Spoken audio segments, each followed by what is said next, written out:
here we are at Grayland Beach State Park.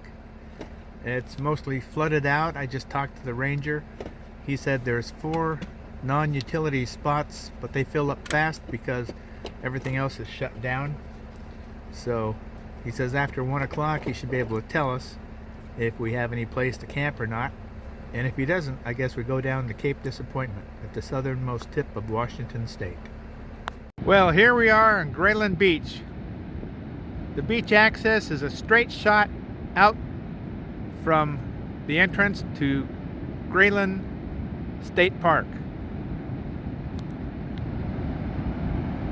And it is a big, long beach. Not that many people out here. I'm surprised. I thought this would be really busy with nice weather now that we're having. But it's hard packed sand, easy to drive on. All the high tides and rain really compact the sand, makes it easier to drive on and a whole lot safer than the summer. So, Kate's in there watching us from my seat. Sarah's here, being a good girl, watching all the seagulls and birds. This is the state park map of Grayland Beach State Park. You can see it's pretty spread out and large. We got a campsite finally at the very end in the green circle. The nice thing about this is at the far upper right corner where the entrance to the state park is, you just go out, take a left, and in a minute you're on the beach, driving up and down the Washington coast. There's also trails along the campsites that go through the brush and over the dunes to the beach itself. This is a very nice campground. However, lots of it is underwater right now, because like I mentioned, they had up to 17 inches of rain along the coast here just last week, which has flooded out or closed several of the state parks. So they are either partially closed or totally closed due to flooding because of Pacific storms. Well, if you can look past Kate's head, a lot of these campsites down here are either fully flooded or partially flooded. Seems like you can get your RV in on the pad, but anything other than that is lower and a bit wet. It's like being in the rainforest, but this too is built right through a marshland. Like, it is damp. And it's got that wet cold that goes right through to your bones.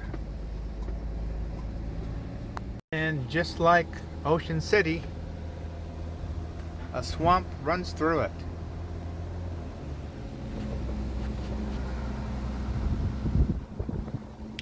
So let's go up here and check out this loop.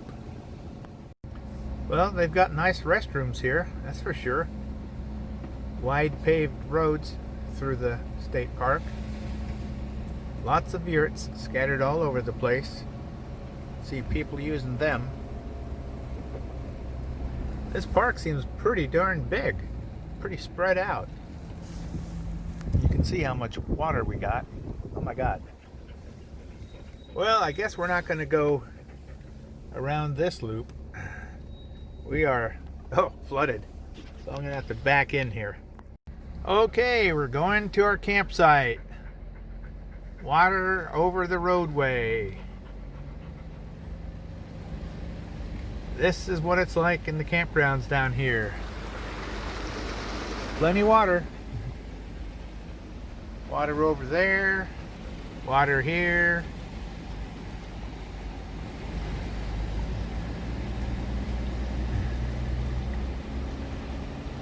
So, alright. Got through there. Now to get down to our campsite for the night. Well, this here is the trail to the beach. And it looks like you have to wade across it, probably knee deep, to get to the trail. So I'm going to see if I can find a sideways to the trail. But we'll go over here, show you what else there is. There's a really nice pit toilet, and then there's trails back here through the pines going to other campsites. It's sort of like Hobbit land, kinda.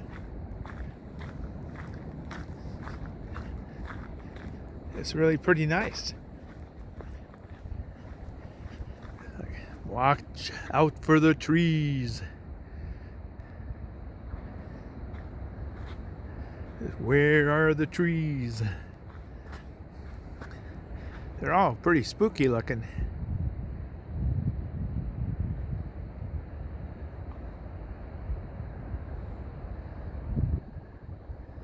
There's my friend wandering around.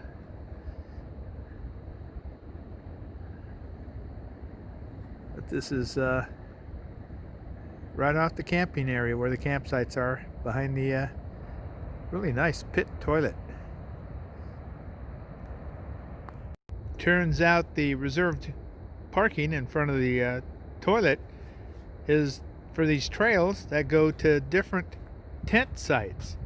So you'd pack in your gear to the sites here in the forest to different campsites for tents. And as we can see, that could be a little wet. Like the ranger said, they've had 17 inches of rain here very recently. And you can see the swamp is taken over. There's a picnic table through the trees there, if you can see it. But looks like high tide here. But still pretty nice. That's quite a surprise here. We'll wander through the trees here. There's many different sites here that you can get to on the trails. And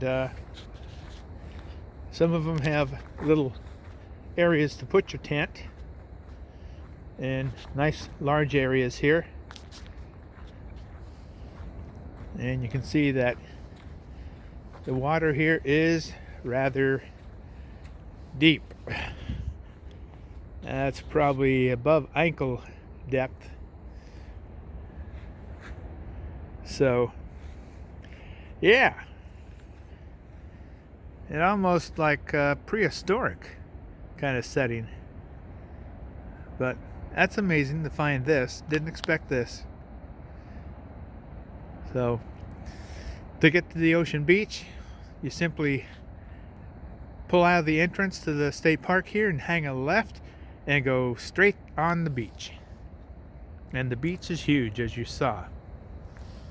So I'm gonna go back to the campsite, check on the girls. And the girls are faithfully waiting for me to return from my little walk. Huh, girls? Yes. I'll go over here. Have a nice area here. This is a nice little place. It's got trees here to protect you from any strong winds coming off the beach. But it's plenty open for any sun, for solar. Nice fire pit, which we're going to use tonight. That's a deep fire pit. And the campsite there. Dogs are on their leads, just having a great old time. Well, with the flooding here in Grayland Beach State Park, even worse than previous parks, we decided to pick up the next day and move on. We had good reports for Cape Disappointment camping, so we were eager to get someplace drier on the coast. So, there we go.